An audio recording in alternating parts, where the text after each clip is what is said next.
Siguro madami sa inyo na kapag nagsusulat ng isang article, ng isang essay o ng isang text, ay diretso na sa pagsusulat. Nakakalimutan natin o nakaliligtaan ang isang napaka-importanteng konsepto sa pagsusulat na tinatawag nating outlining.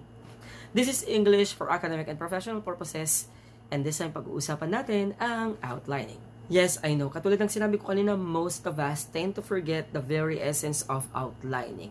It is very important for us to outline our text first before we finalize it. Bakit? Malalaman natin yan in a short while. But first, let's define what outlining is. Outlining is a pre-writing technique when writing an essay or any kind of text. Ibig sabihin, sinusulat natin ito bago pa tayo mag-finalize ng ating output o ng ating sulatin. Alright? Madalas tinatawag natin itong scratch paper. But that is actually your outline.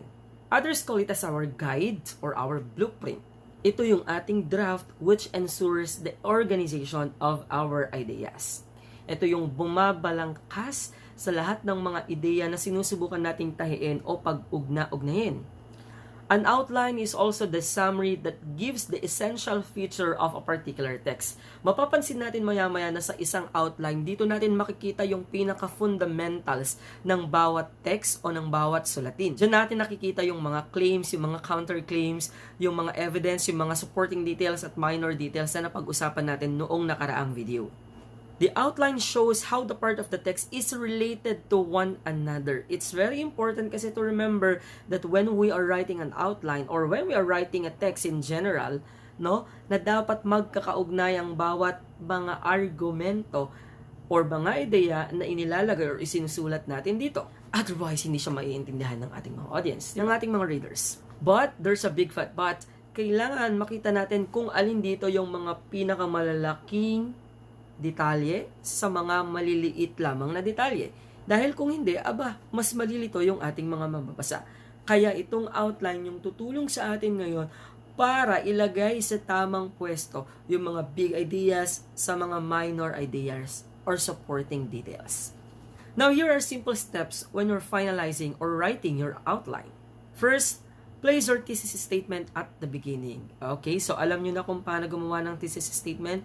Always remember that your thesis statement is yung pinaka-pinupunto mo, pinaglalaban mo, or yung argumento na nais mong talakayin sa iyong text or sa iyong sulatin. Next, list the major points that support your thesis.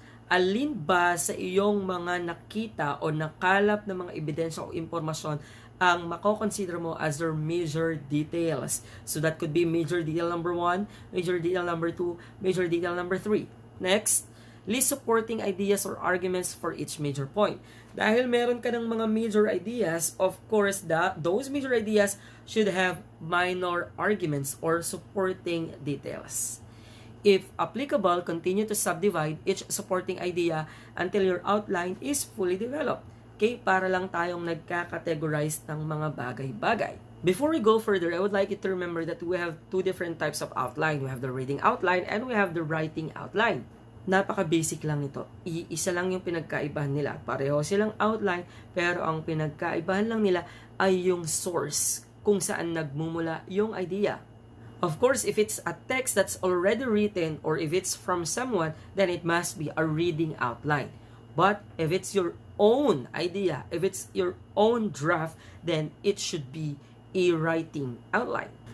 Now let's talk about the two most commonly used formats in outlining. We have the decimal format or the decimal outline, and we have the alphanumeric outline or alphanumeric format. The decimal outline is almost similar to the alphanumeric outline. The primary difference between is that the decimal outline is written using decimals to note each heading and subheading.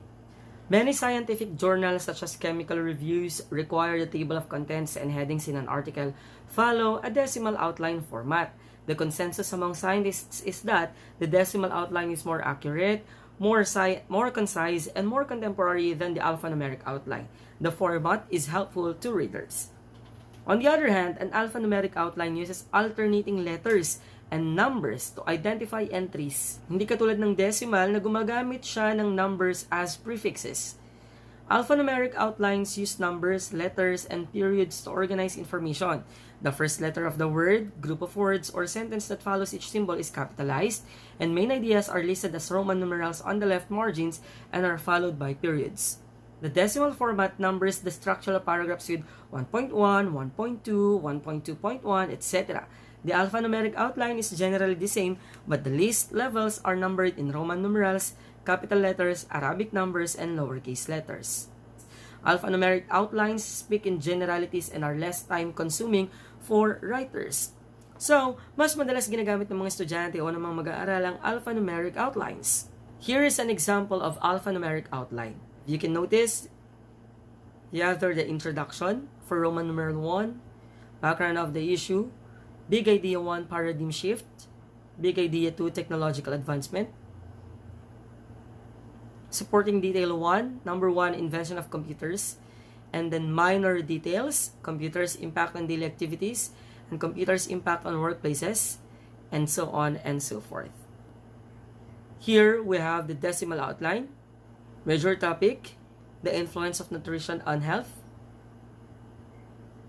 detail number 1, chronic diseases, supporting details, heart diseases, cancer, diabetes.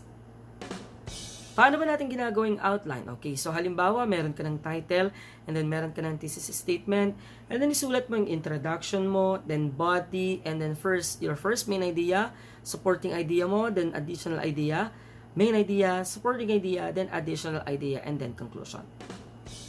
Check this example. And also this one. If you can notice, yung first outline natin consists of words and phrases. This is called topic outline kasi nga, more on topic lang yung inilalagay. On the other hand, yung pangalawa nating sample, it composes of complete sentences. Therefore, it is a sentence outline. Subukan natin gumawa ng isang outline gamit ang topic technology. For example, ang iyong thesis statement, technology makes the work easier and faster. So, ano kaya ang pwede mong introduction? You can also apply here the patterns of development in writing. Gumamit ng description, definition, narration, problem and solution, comparison and contrast para sa iyong introduction. Now, for the body, you can now write your main idea. For example, technology at home is our main idea number 1, letter A. Letter B, technology outside. Then letter C, for example, technology at work or at school. Then under these details, you can create your supporting ideas or your minor ideas. For example, you would include under at home, you would include different examples of technologies. First, washing machine, followed by rice cooker, then followed by speaker. Then another example for letter B, outside, you may include transportation. Then you may just put there different types of transportation as your supporting details. Through land, through air, through water, etc. For letter C, at work or at school, you can include at least 2 supporting details. For example, you have cell phones. And then you have computer. And then, pwede mo pang dagdagan yung mga yan. Pwede kang maglagay ng counterclaims mo. For example, doon sa first main idea mo, you can state there yung disadvantage ng mga home appliances. Like, it could or you could generate higher electricity bill. Sa letter B naman, pwede mong ilagay na it could be a cause of pollution. Sa letter C naman, it could raise the quality of the outputs or nagiging tamad o sedentary ang lifestyle ng mga tao. And for last, you can use your conclusion. Take note that this is just your outline. Later on, kapag meron ka na nito, meron ka ng guide, then pwede ka nang makapagsulat ng isang magandang article o isang magandang essay. Always remember that your outline will only serve as your guide, as your blueprint in order for you to write a comprehensive and compelling essay, text, or any article.